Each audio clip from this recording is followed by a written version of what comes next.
The Suitor turned Doctor. Ye man was a suitor to his trade, but couldna earn his keep.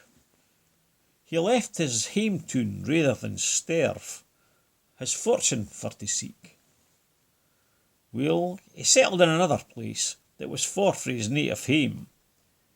Now he didna mak yin pair of shoon.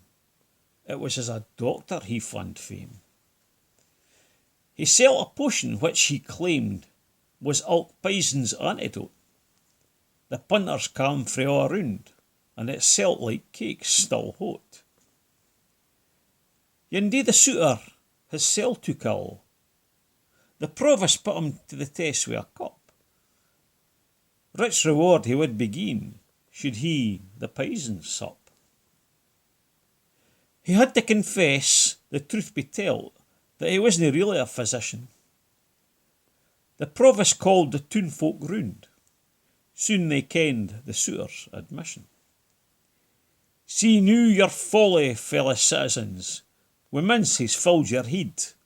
This man's a suitor to his trade, wha couldna earn his bread.